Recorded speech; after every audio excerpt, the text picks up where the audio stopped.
Hello, everyone. Thank you so much again for coming in and for listening to all of the different videos I've been doing. And again, I have Jamila on this call with me today, and we're going to talk about dating in INFJ. And I know all of you have been getting a lot of value out of these conversations. I know you've messaged me particularly privately and also like on the comments. So I know that this is actually helpful. So I'm really grateful that Jamila is doing this. I know she's busy, and also, actually this is like really late for her right now. So looking at how fresh she is, I'm like, So yeah, thank you, Jamila. Thank you for coming and doing and having this conversation with me and being so open and sharing your experiences with us. It's amazing. Yeah. Well, I mean, of course, you're welcome, of course, but because I think if I talk it out, maybe it'll make more sense, or someone will jump in and make it make sense for me, because this has been a really weird journey. Like I can honestly say, now I have not dated a ton of people, but I can honestly say this is very, very, very unique experience. Three berries, that's a lot. Yeah. And I mean, even like, and I think, like I said at the very beginning, the pandemic is what made this work, because I don't know if I would be sitting here, and we had that freedom of movement, and he's still moving as slowly as he's moving right now. So I don't know if I would get it. You know what I'm saying? Like, I don't know if I would really be sitting still to understand it. So, but here we are. Awesome. Here we are. And it was kind of funny because I recently last week I did a video about romantic, how we're like hopeless romantics, and quite embarrassed about it, actually, like really deeply ashamed of the fact that we're like this, because we want to think that we're practical, pragmatic people. We want to be like, no, I know I'm a cynic, I don't care about anything, no one can make me do anything.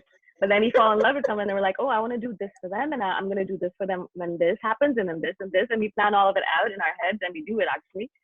And you said you had an experience with that you wanted to talk about. Okay. So here we are. We're coming up on like 18 months, that we've known each other. And now all along the way, he's done little nice things for me, but this is the first time he has sent me an outright gift. Like, it wasn't like, I know, right? So it wasn't like, like if I order some stuff, or because he's a vendor, if I order some stuff and he'll maybe slip a little extra in, or maybe not charge me full price. This was a straight up gift.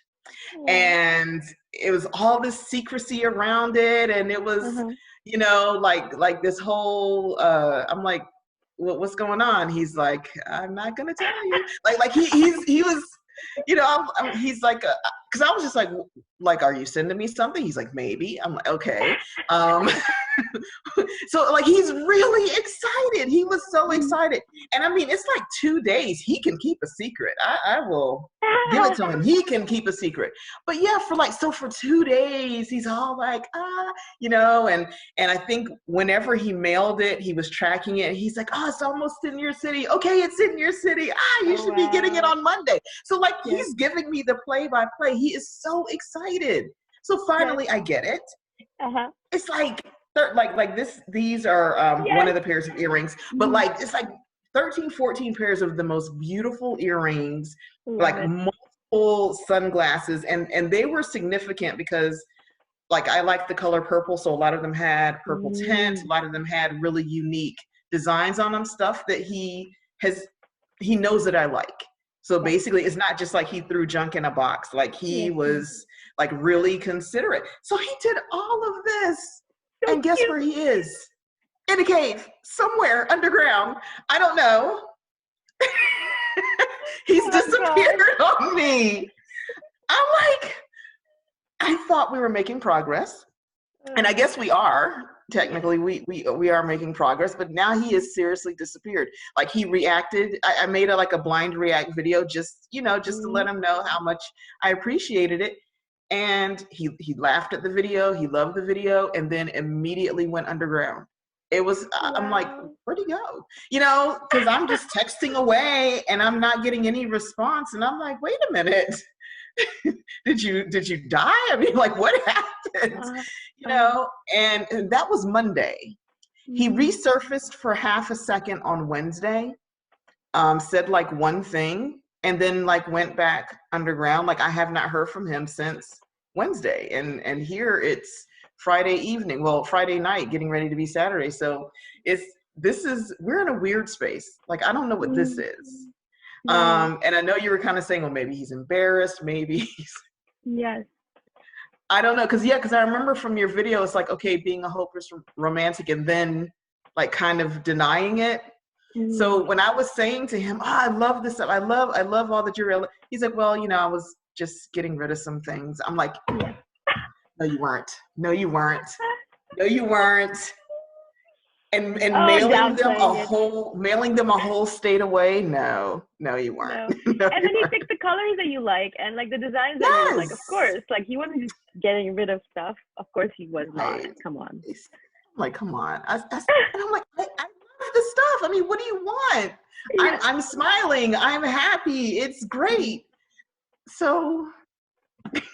Yeah, it's so funny because like I can't even imagine what's going on in his head right now. Also because like not only is he, as you've told me, he's like a big guy and he's like African American and he's a veteran, so like he has to be tough and you know he has to play this role. Exactly. And on top of that, he's an INFJ, and INFJs have to be really like tough person, like no one can bother me. I'm like untouchable kind of thing. And on top of that, he's an INFJ, I said. So like everything kind of combines together. I can imagine he's like hiding in the corner thinking, oh my God, what did I do? Like his persona and what he's done is completely not in sync with each other right now. So he's probably like, all right, I need to be manly now. I need to like kind of like come back to my real self, which is not true. Because that's the only thing I can think of. Like he did all of this obviously because he wanted to show you that you're special. You know, that's why we do these things for the person that we care about. It's not because we're like, oh, we have so much time to waste. Obviously, he has a billion other things to do, especially since he told me he's going through a lot. And so he took the time to take your address, to mail something, to go out and do all of this stuff, because he wants to show you that he really cares about you, you know. But of course, as soon as that happens, you're like, yes, I understand that you care about me. It's like, okay, now I'm gonna run away and hide because I'm scared. It's like ridiculous, really. Like it's so funny because if it's an INFJ listen, they're like, yeah, of course he's gonna run away. They're gonna be like, yeah, I would do the same. When I heard it, I was like, yeah, I think I would have done the same. Yeah. But as the non-INFJ, this doesn't make any sense because with the other 99% of the population, when you give someone a gift, you're standing right behind the gift, like you're making a declaration of whatever it is you want to do next, and then you're moving forward. And so if there's any kind of separation or gap, it's like, okay, we're preparing for the next date. Like you know, something has been established. So like if I give you a gift and I'm like, you know, I really want to date you. Hey, let's plan for Saturday. So so if you don't hear from me until Friday evening, that's okay because we have a plan. But give a gift and then run, I've never seen that before. By the time I look up from the gift, you've disappeared. I've never seen that before. Yeah. It's kind of funny because I feel like you were like, all right, I feel like we have a cadence building now. I know kind of what you're all about and I understand you a little bit. And then the INFJ is like, hey, you don't understand me. I'm just going to throw a grenade into this whole thing and you're going to have no idea what's going on. And that's but you know what? Now I will say, yes, this is uncharted territory. I'm not... like, I don't know how to make him feel better about how he feels. Like, I don't know what I could say or do to be like, no, it's really cool. Take me. It's really okay. But at least because it's been this length of time, because it's been the 18 months, I'm not in that space of, he left, he's not going to come back. You know, like I'm not in that frantic space anymore.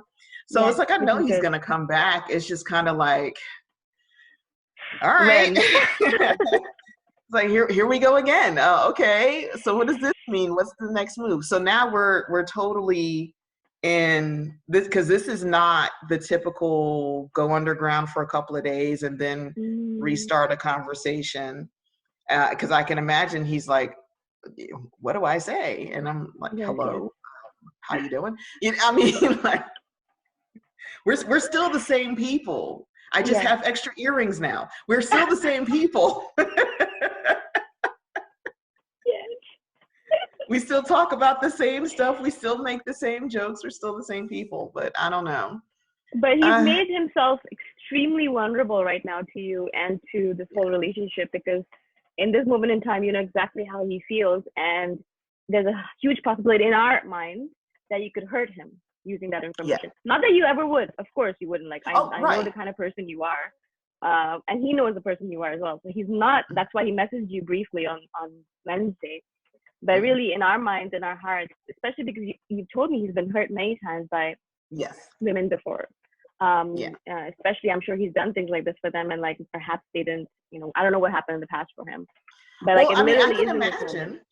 Yeah, I can imagine that if he did it exactly like this, giving a gift and then disappearing for 5 days, people would be irate. You know, I can imagine, you know, phone messages and text messages of where the heck are you?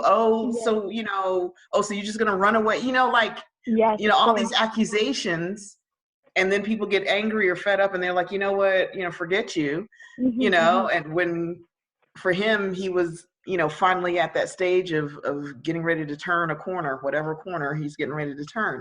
So I thought about that at the beginning, that at some point, as he is really starting to come to terms with his feelings or wanting to show his feelings, at some point he's going to go through that vulnerable moment of should I, shouldn't I? Oh snap, I'm out here now. You know, so I kind of knew that was coming. So that's why I'm like only mildly frustrated. Like, how do I help you get over that? Like, which I know I can't. He just has to walk through it himself. But yeah, I knew it would come. I knew it would come, which is why I'm not blowing up his phone saying, "Where are you?" You know. You know. But this is like you said, like you just got to 18 months, and so this is a huge step, I think, also because it's like I would say it's a huge milestone for him. And for you, like, to reach, especially considering you have, you know, it's a pandemic and like you really like each other, and of course you really like each other because it's very apparent, and for him as well. I'm saying I know you like him, but I'm like, even for him it's very apparent. And so like, of course, like it's like him doing it at this time also, I thought was really poignant. I was like, wow, he's actually really putting himself out there, like giving you like an outright gift where he like shows his excitement, because it's very easy for us to be like, oh, I'm just sending you something, no big deal, you know, kind of thing, like, but no, he was actually showing his excitement to you. It's like actually really showing like, wow, I'm really excited about this. I want you to get this gift and be happy about it, and I'm sending it to you because I care about you. And so a lot of things that he's done actually surprised me, because he has been putting himself out there and like really showing you, in my perspective, that he really cares, and I know you see that too. But it's so difficult, right? Like being in an INFJ's head, you can't imagine how dark and ominous it's in here. Spent a lot of time just in this cave. Oh, it's terrible. Well, I think so. The only thing I know to do as this non-INFJ, the only thing I know to do is to give the space, to not jump to conclusions, and just kind of stay calm and level and wait until he says something or does something, you know, just to kind of demonstrate that, you know, it's fine. This is still a safe space, you know. So even though this is really weird, this is still a safe space. You know? So and you know, and of course, like I said, always I have my life. I have a million things that I do, so I've got plenty going on. It's more the curiosity of, okay, what are you thinking? Like what's next? Versus, oh my gosh, he hasn't texted me. Oh my gosh, you know, it's just I'm just kind of like, I want to know what the next thing is, just because that's me. I want to know. You know? So it's I really not love frantic. that. So I really love that you're able to maintain your peace and calm and serenity, even despite all the stuff that's going on. Well, the stuff that is going on, because I feel like that's also like that kind of puts you apart from all the other non-INFJs that might be dating INFJs, because you have so much experience with the ups and downs that you're at this point, you're like, I know that it's, like we're due for it, so it's great, it's happening, I know what to deal with it, I'm just gonna do my own thing, and eventually you'll come back. And I think that's really the key. I'm constantly telling people, like literally, this is my job, like my side job now, because people message me all the time saying, hey, my INFJ, she disappeared, or he disappeared, I don't know what to do. And I'm constantly, it's the same thing. I could just copy and paste my answer. I don't, but I could literally copy and paste my answer, because it's like, just be calm, just be patient, just give them space. They'll come back. They'll come back. They'll come back. And they're like, are you sure? Are you sure they're going to come back? I don't want to waste my time. And I'm like, no, well, if you're worried about wasting your time, then go and have fun, do other things, but don't wait for them. But like, they will come back. I mean, they will come back. Yeah. Especially if I know a bit of their story. Yeah, but I understand that non-INFJ insecurity, because it's like, especially when it comes to romantic relationships. And I think on both sides of the fence, we feel the same way, maybe for different reasons. INFJs don't like the vulnerability because you're not sure if you're going to get hurt. And we don't like the lack of communication because we don't know if we're interpreting you correctly. So both parties, nobody wants to get hurt. And so both parties are kind of in this timid place of, okay, so he went away. So like, is he ghosting me? Should I not look desperate and go my own way? Should I stand here and potentially look desperate and stupid, waiting for someone who was trying to give me this big hint that he doesn't want to be with me? You know, so that's the question mark that goes through non-INFJ's head of, you know, we don't want to look foolish. We don't want to look desperate. So we're in a vulnerable spot as well. You know, and so, you trying to stay calm in the middle of that. I think it depends on how long or how well you've interacted with your INFJ. Cause like with Boo, we interact every few days. So like I've got 18 months of conversation and interactions. And I think like I told you in a message, he's at a place where I'm included in his inner circle. So like when his father passed away, he told me within hours of his dad passing. When he had his new granddaughter, he sent me the picture as soon as he got the picture. So it's like, you know, so I know that I'm part of his life, you know, and so I have that reassurance of, even though we're in this weird moment right here where he's hiding, but he's not gone, you know, he's not. So I have that reassurance because we've really laid a foundation of interaction. So I have that, you know. But then of course there's lots of people here who don't have that foundation, and perhaps they're wondering like, what should I do if I don't have that foundation? But you, in the beginning, how did you deal with it? Because you have experience with that. Yeah, in the very beginning, like for every 5 days, I took myself through. Every time he went into a cave, I'm like, oh my gosh, is he coming back? Because I'm trying to make my mind make this make sense. Of course. So I think, so yes, you will go through those insecurity moments, but then you have to, if they keep coming back, at some point you have to believe that, okay, they're going to come back. Okay, okay, well, he tends to disappear for 2 or 3 days. It's a hard 2 or 3 days for me, but he comes back, you know, and you just have to believe it. Because because trust me, if you give in to your fear or your insecurity and you start super texting, that's not going to work. He'll just pull back even further, like Psycho Lady, you know. You definitely cannot super start calling all the time, or then trying to make these demands of, you didn't talk to me for 4 days, I need you to talk to me more often. Because if you try to force that, then you're not going to get the best of that person, and then 2, they're going to resent you because you're forcing them to be something they're not, to accommodate a person they barely know.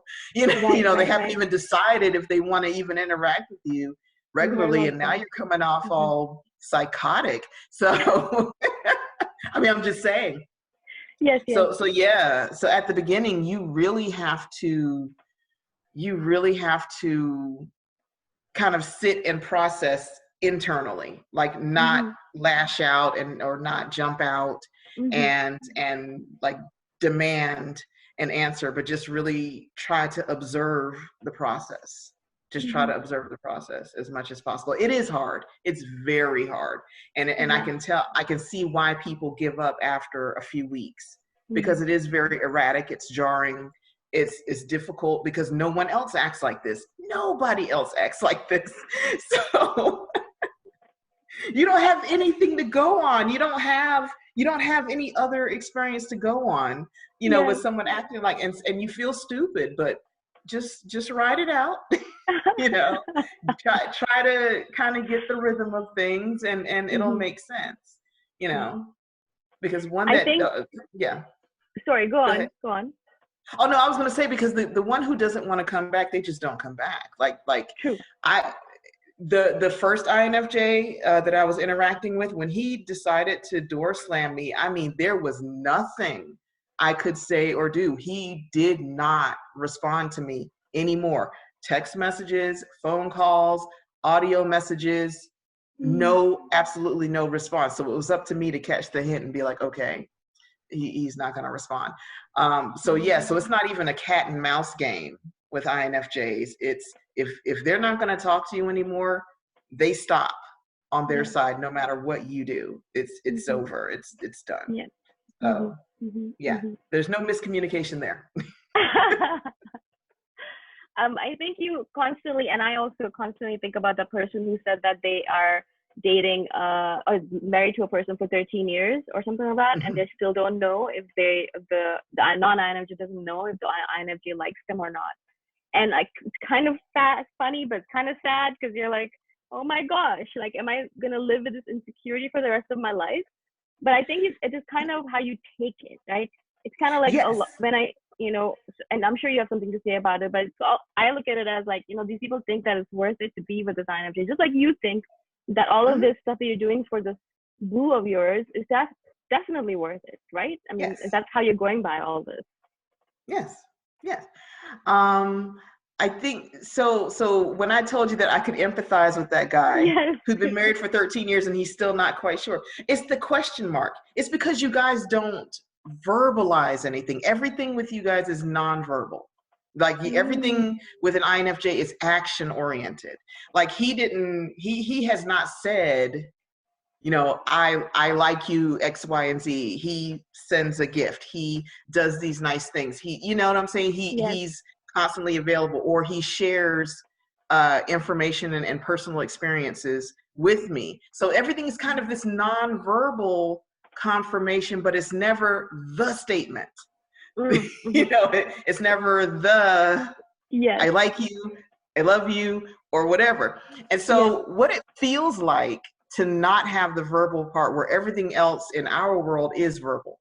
In a non-INFJ world, everything is verbal. So you're going along in life with this person, and you're never really sure what they think.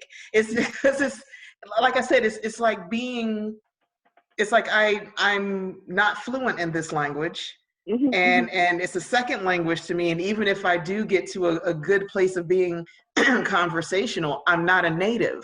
So I still think like I think while speaking this other language, and I'm still confused because I'm like, okay, well, because like I told you, every once in a while I'll say, okay, I'm romantically interested in you, right? Like I'm romantically interested. Like I'm not just being your friend. I'm not just this cool pen pal or internet pal. I'm actually interested, so that he can, because I'm waiting for him to say, oh, oops, that's not what I meant. Or like I'm waiting for, say something to either let me off the hook or say, yes, I feel the same way. But instead I get, oh yeah, I know. The perfect political answer. Okay, so and he just and he just goes on. So I'm like, okay, so he knows. okay, he knows I'm interested and he keeps showing back up. So Yeah, I guess that means he's interested in two, but it's still a definitely. question mark. Yes, yes, yeah, of course, of course. In our heads, I'm thinking, oh yeah, so yeah, definitely he likes you, and there's no question Yeah. mark in my head. But of course, Yeah. I can think of it from like a perspective of a non-INFJ, like, oh my God, there's only question marks. There's no like Yeah, non-question marks. just say it, dude. Just say it. Just say it once. Just say it one time. I won't ask again. Just say it once. Just say it once, just so I know where I am. I just want to know where we are. Yeah. You know? And Have you? I will I will adjust accordingly. I'll never ask again. You Yeah. know. Have you heard the story about the married couple? I'm sure you have. It's like they've been married for 50 years, and like the wife and the husband are they're around 80 years old, and they're sitting on a park bench, and the wife says, you know, you've never told me that you love me. I mean, like I don't know if you love me or anything. Like you've never told me, and you've been together for 50 years. He's like, what are you talking about? I told you on the day we got married. Do you want me to tell you over and over again? And like it's literally like I was reading this as an INFJ, and I'm like, oh yeah, he told you once. Like, what do you want from him, kind of thing, Yeah. right? And look, even though I know that up here, I'm not expecting declarations of love Yeah. every 5 minutes. I'm not Mm-hmm. expecting that. I just kind of okay, like maybe a 6 month check-in, maybe a summary statement. You can even email it to me. You don't even have to say it, you know. just like an update, you know, just kind of let me know where we are in this, you know, Yes, just yes, so I don't feel weird. Because I think the other thing with non-INFJs is, of course, like with time, you know, my feelings are invested, and mm, then so my actions are invested as well, like getting him gifts. So like when his father passed away, I got him the digital photo frame, because he oh had a lot of wow, physical pictures of his dad, but they yes, were like old pictures, they were withering. And so I bought him something where he can upload it and then always have wow, those pictures. So even if they deteriorate, he'll that's still have the amazing. pictures, you Yes, know? But it takes a lot for me to think of stuff like that, because I'm yeah, yeah, yeah, never tuned in well enough. yeah. So I'm like, okay, now look, I'm like burning brain cells trying to figure out how to be nice to you. Yes. This better be worth my time. Not that I won't Okay. be nice, but my brand of nice is I'm the aunt that gives money. Like I can't figure out gifts. I don't know what you like unless you tell me specifically. I don't know. So But you know having what? I to, should say, yeah, I do want to add, Jamila, that this is like the perfect gift for an INFJ. It's practical.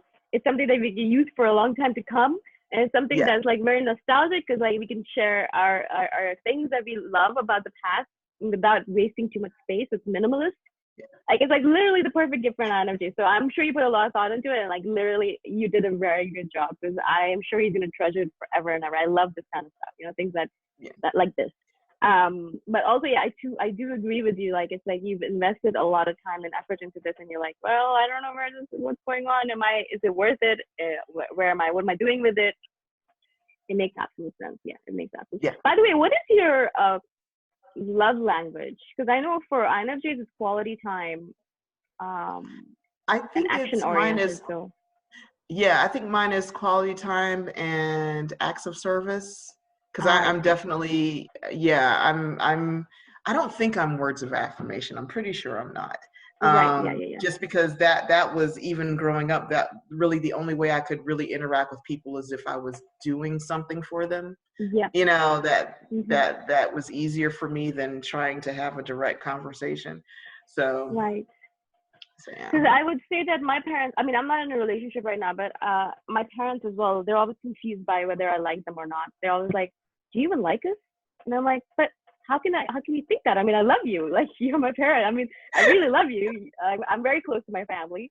But my family is always like this. Like, they're so confused. And I've been with them for 37 years.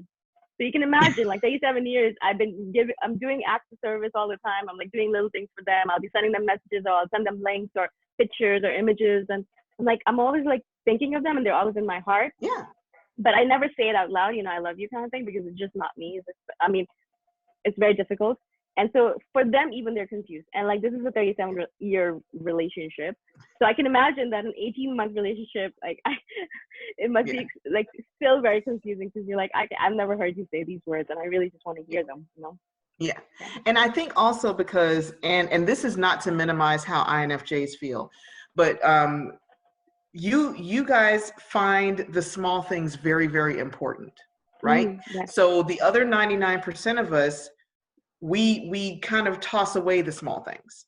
You know what I mean? Like it takes a lot to focus in on the small things. So when you, because think about it, when you want to tell someone, non-INFJ, if you want to tell someone that you like love them or something, you're giving this big gift, or you're making this big presentation, or you're doing these big out loud things, you know, that you know, you're skywriting, you're doing all these big things.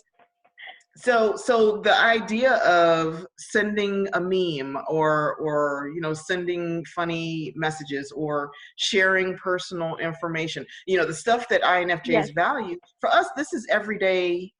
This is every day.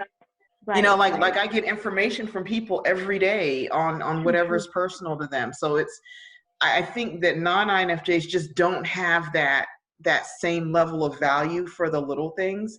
Like, you know, you could just be anywhere and just share a piece of personal information with a stranger and keep walking, you know, versus an INFJ who would do none of that, you know? So the reason why I can pick up on what Boo is doing is that I'm intentionally paying attention to the small things that he does. But in any other situation, like him, like, you know, like notifying a person of a death in your family, that's everyday behavior for a non-INFJ. Right. But I know that was a big deal for him to tell me. Of course. Yeah. To include me in the notifications. That's a big deal. So I have to, that's what I'm saying. I constantly have to, you know, I'm bilingual at this point. I'm constantly having to remember, okay, this is how he sees it, you know. So and so because it's valuable to him, it's valuable to me, and I don't toss it away. And I think, you know, for non-INFJs, that's something that they probably really want to pay attention to, because you INFJs are so quiet with the things that you do. You're just very quiet, you know, and it's like, as a non-INFJ, you really have to slow down and like pay attention and listen. And that might clear up the whole, does this INFJ like me or not? Yes, very true. Very true. So yeah, because I'm sure for the ones, if you're asking and they're interacting with you, maybe just really pay attention to what they're doing. Like, you know, like really quiet yourself down and just notice, because INFJs are very, you know, they just slip in the room. Yeah. It's kind of funny to me that you say that, you know, this is everyday behavior or like everyday information. I'm like, everyday information? If there was a death in my family, no one would know about it. Like, no one would know about it except for the person I really care about. Like, I've given this example before, but like, my father had a stroke 4 years back, and I actually went to a party the same day because I had promised I would come, and they were really adamant I should go. So I went to the party. No one knew in that party that I'd just gone through like this huge thing. I was flying home tomorrow, and I'd already packed everything. No one knew. And suddenly this person's like, hey, I see that you're leaving tomorrow. I just told someone randomly, oh yeah, I have to pack. I'm leaving tomorrow. They're like, why are you leaving? And I'm like, well, you know, my dad had a stroke. And like, what? And like, you came to this party and no one knew. And I'm like, but I wouldn't share it with just random people in a party. I would tell it to the person I really, you know, who really matters to me. So it's like not everyday information to us, you know? I don't know. Yeah. Oh yeah. But versus non-INFJs, they will just put a whole Facebook blast. My aunt passed away. No, I mean, serious. Someone will put, my aunt such and such passed away, and they get 1,000 condolences. And I'm like, I don't know who aunt such and such is, but yet I'm getting all this information. So like I said, non-INFJs, we just throw information out in the air. It's, I'm not going to say it's not precious, but it's like, we're not guarded about who knows what. For certain things, we're not as guarded as INFJs are about who has access to what information. So yeah, you're very right. No, I love this. This is perfect. again, I want to keep this short. I say Yes. short Yes. because I want to make sure people actually listen to the whole thing because this is like brilliant. So I'm gonna stop here. I'm sure we're gonna do this again, and also it's late for you. I'm sure you're like want to sleep. Yeah. But again, I'm really grateful that you shared all these gems of information. I'm so grateful, like I get to do this with you. I don't know. I'm sure you know how valuable this is, but really, literally, it's the most valuable thing for a lot of people who are listening, and for me as well. I learned so much, and like next time I have a relationship, I know what not to do. Maybe. But yeah, again, thank you everyone for listening. Thank you, Jamila, for coming on, and I You're really welcome, of appreciate course. everyone. Thank you, and I shall see you all next time. Bye.